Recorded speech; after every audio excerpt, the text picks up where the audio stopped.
For the third part of this tutorial, we're gonna mix a hip-hop beat with some trap influences. I know I've said trap, but I just don't want to get into the argument with the purists about what trap is versus southern hip-hop and so on. So let's think of it as a pop record with trap influences, something that probably DJ Khaled would throw Chris Brown and Jeremiah and these kinds of guys on. All right, so let's listen to the beat we're gonna work with.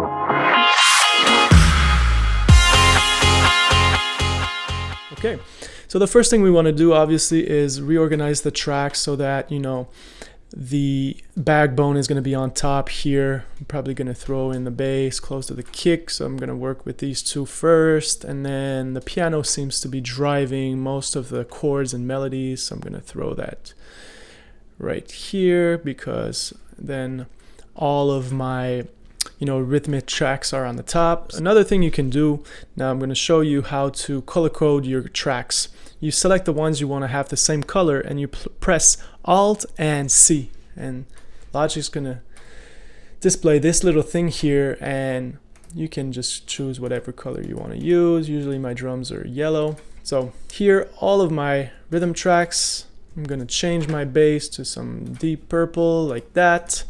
And my two other melodic tracks are going to stay green. So let's isolate the kick first, and we're going to do the same thing. I'm still going to use a channel strip for that, but even though that we know now that we're probably just going to need some EQ and compressor, let's try to see if one of those channel strips speeds up the process a bit. Subkick, let's try that.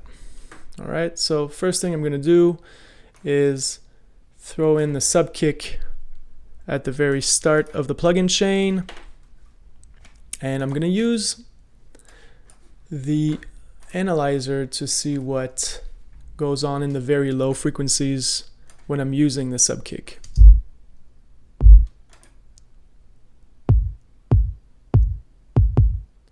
Okay, so it's really boosting the 50 hertz here. So what I'm going to do is throw up the dry signal to 100% and just use, I don't know, roughly like 15% of whatever the plugin is doing to the signal.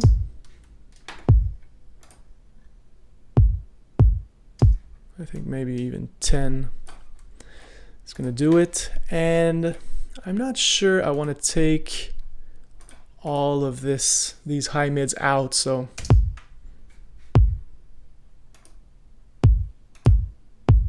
I like how we're cutting a bit of the clip on the very top of the kick, but I'm just gonna leave it a bit more so that the attack is strong, especially with a deep bass, deep synth bass like the one we're working with. You want the kick to cut through basically. Okay, and finally let's look at what the compressor is doing. Yeah, that seems about right. Let's go to the bass now.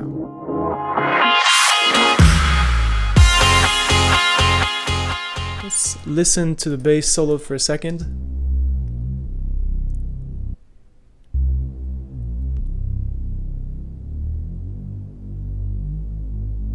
So a very deep tone. We don't need to do much to that. The first thing we're gonna do, and this time let's create our own channel strip. We're gonna EQ the bass so that it doesn't come into conflict with the kick. So by comparing the two EQs, we see that the kick has been enhanced around 50. So what we want to do is cut it just above, something around 60 hertz should do the trick. And it's a bit muddy, so I'm going to try to cut something anywhere between 100 and 200 hertz without, taking away like the deepness.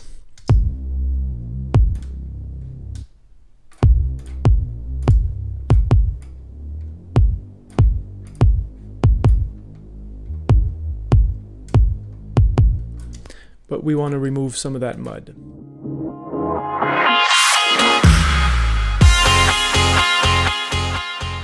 Moving on to the snare. We want this snare to be very, very snappy. So let's try one of these channel strips real quick. Acoustic snare. Let's try the punchy snare. Now this is exaggerated, but you know what? I feel like I like the sound of it, so I'm just gonna take a little bit of the threshold back here. Maybe to minus 10 dBs. Let's see what the noise gate is doing here. So it's taking out a little bit of that trail out, which is nice. Gives it a more control and tight feel. So here I'd advise that you play with the release and the threshold.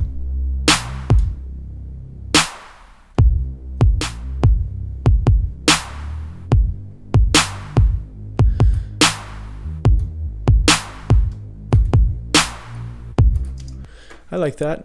Let's see if we can get even more attack with the enveloper. Oh. You know what? I kind of like that. What I might do here, because I really like that tight sound, but I also liked the trail on the sound without the enveloper. So what I'm gonna do is duplicate the track by clicking here on the second plus, and by holding Alt, I'm gonna drag and drop this track on the second track. I'm going to go back to the first track and mute the enveloper, and I'm going to lower the volume so that we just have, you know, a little bit of that trail after the initial attack.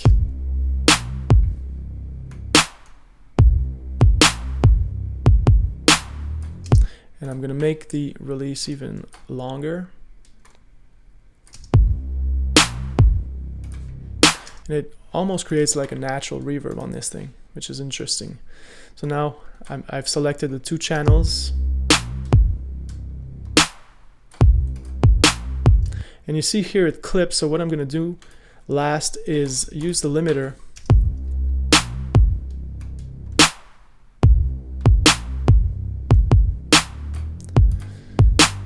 to make sure that it doesn't digitally clip.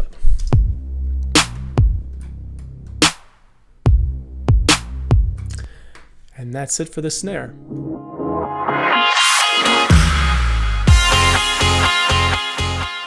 Moving on, I'm going to do a bit of the same. Actually, let's listen to the hi-hat. I think it already has some stereo effect going on there. Yeah, I feel like it could just be a little crisper, so I'm just going to put this high shelf here. Not too much. Lower the volume, and I feel like we could give it a little room here. So let's try one of those medium spaces, rooms, and why not try this bright and empty.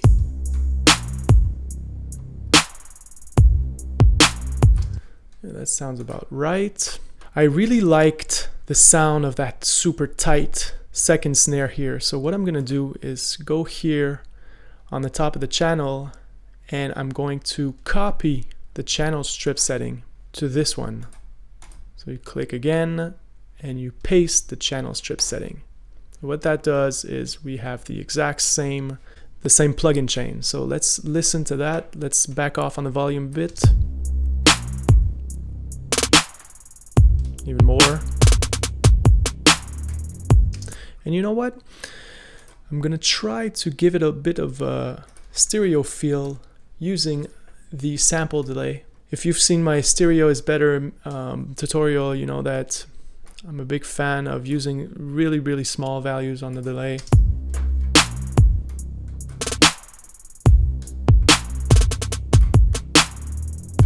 And we could even throw in a little room on this one too, just so it's a bit further in the mix than the main snare. So again, well, you know what, maybe a small space, small room, something like that.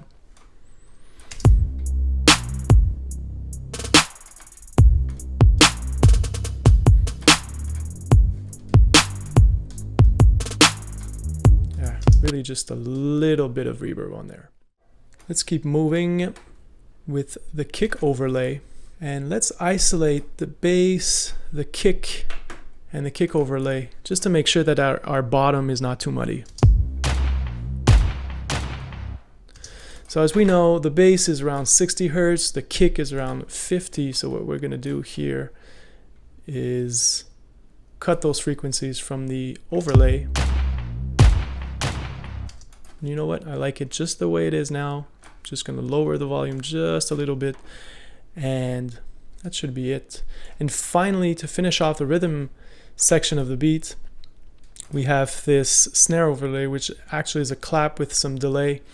So since it already has effects, I'm only going to apply a little bit of EQ just to make it crisper, and maybe, you know, make some dips where the snare has its attack and body. Maybe make sure there's no low frequency leftovers in the sound.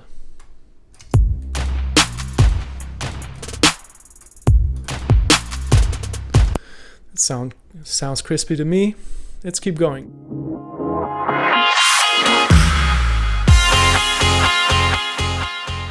Our main element here, as I said, is this piano track. It has chords and a little bit of melody, and I really want to make this sound very, very crisp, very clean.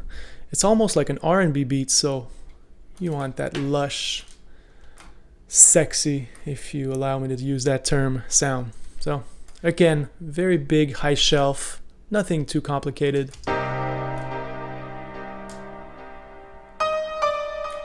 And we're gonna do the same trick, whatever's in the low frequencies, the bass, the kick overlay, and the kick, we wanna get it out of their way. And we're even gonna make a little dip here to make room for the vocals.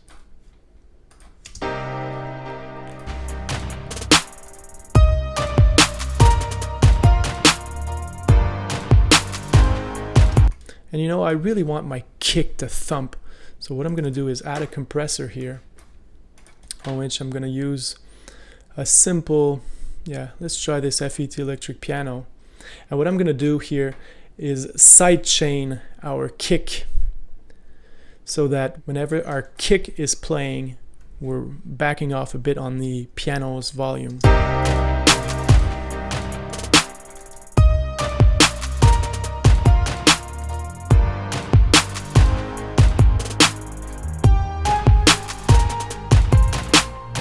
If you want to feel more of the effect of the compressor, you can always turn up the ratio a bit. But then if you do that, you might want to, you know, ease off on the threshold a bit.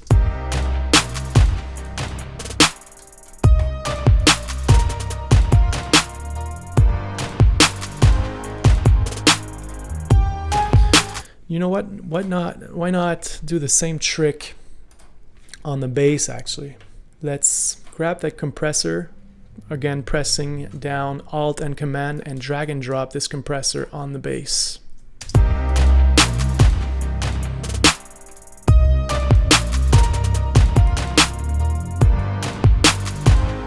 Whenever there's makeup, make sure that you lower the volume on the track itself.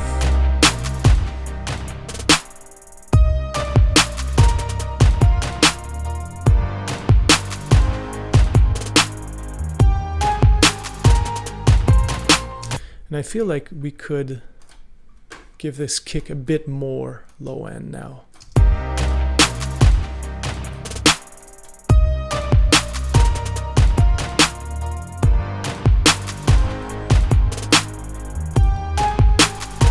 Okay, I think we're doing a great job, guys. Let's finish this beat off with the arp here. So there's already some delay, but I'm going to add some reverb on there. But before I'm going to do that, what I want to do is, again, use the compression that I have on the piano.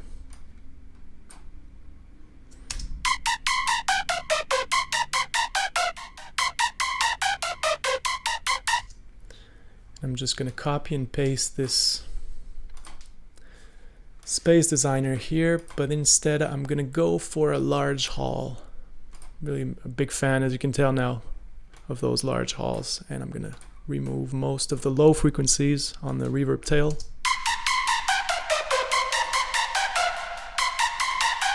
And I feel that the reverb is bringing in some of those, you know, harsher high mids. So what I'm going to do here again is make room for the vocals and make that sound silkier.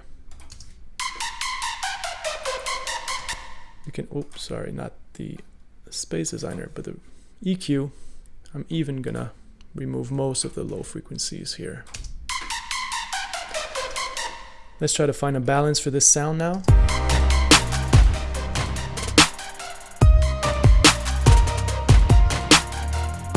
Let's isolate the piano and the arp for a second here.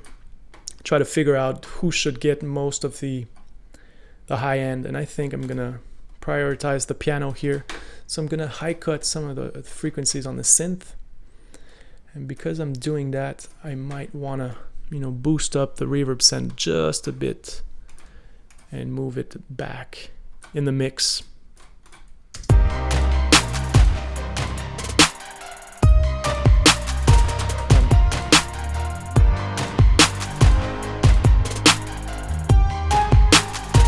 And I feel like the compressor is working a bit too hard on our piano. So what I'm gonna do is just ease off on the threshold.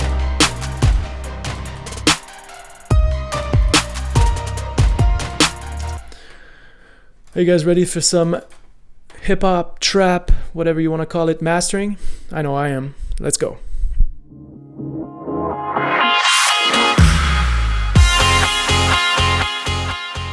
As you know, I'm going to start off this mastering session using a factory channel strip. I'm going to try this hip hop channel strip. So again, let's start off with the compressor. But before I've done that, maybe I should make sure that I have enough headroom. So I'm going to select all of the tracks here by clicking on the first one, holding shift, and clicking on the last one. And now opening up the mixer, I can, you know, move the volume of all of the tracks and keeping the balance that I have set in the mixing stage.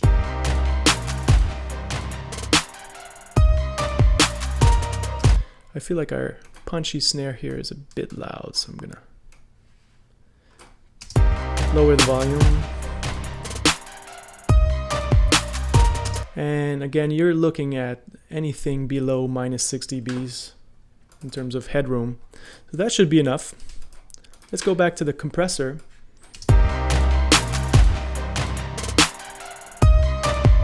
So the kick and the snare are really what's making the compressor work, and that's good because you really just want to lower the highest peaks in the mix.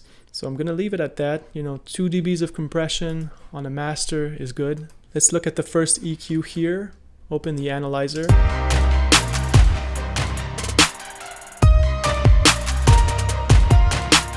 So I like the air that we're giving here. I'm just going to ease off a bit on the high mids. And I'm going to move this bump instead to around 250 to give it a warmer feel. Let's move on to the second channel EQ. Again, it's boosting pretty much of the same thing, so I'm just going to do an A/B test here by turning on and off this second EQ.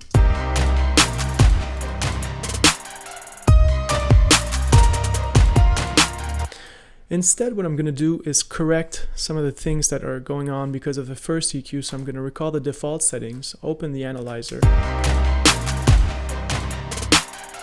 So I feel like we should, you know, tame some of those high mids again. And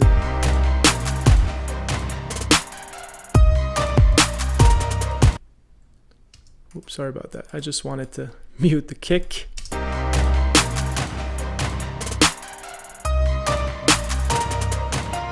Maybe we can get some of that kick overlay more present.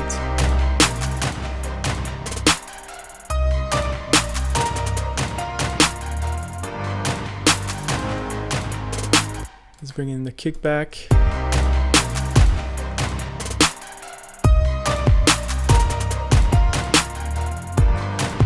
And that should work. I've lowered the kicks volume a bit. Now let's look at the multipressor. First thing we want to do is make sure that all of the bands are fairly compressed, 2 or 3 dBs at most.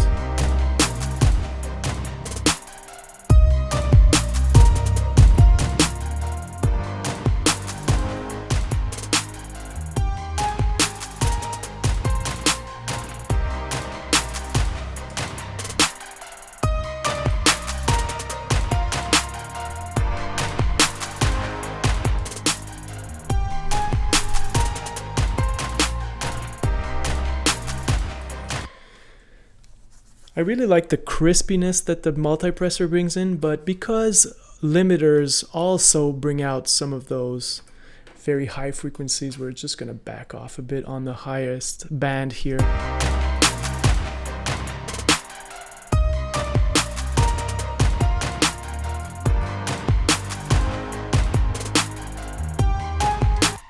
So again, let's bring in the gain to 6 dBs. And let's make sure that we don't clip too much here.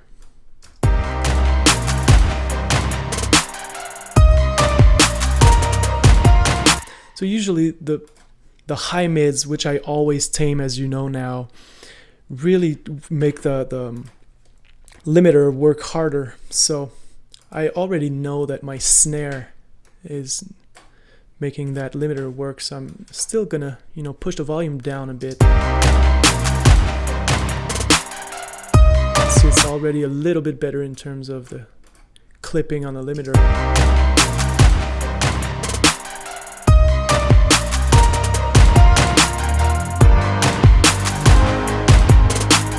And even though it's clipping here, I don't hear any distortion, so I'm just gonna leave it at plus 7 dBs on the input scale. And just for fun, before wrapping up this third part of the tutorial, let's listen without obviously the channel strip on the master out, what we started with.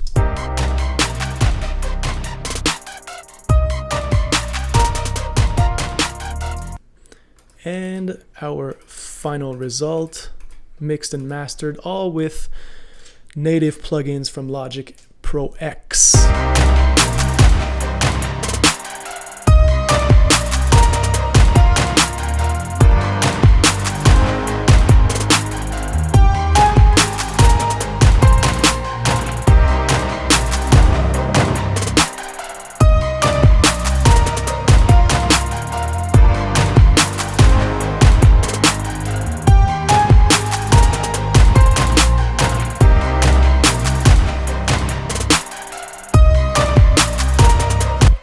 And this is it, folks. I hope you found these tutorials helpful.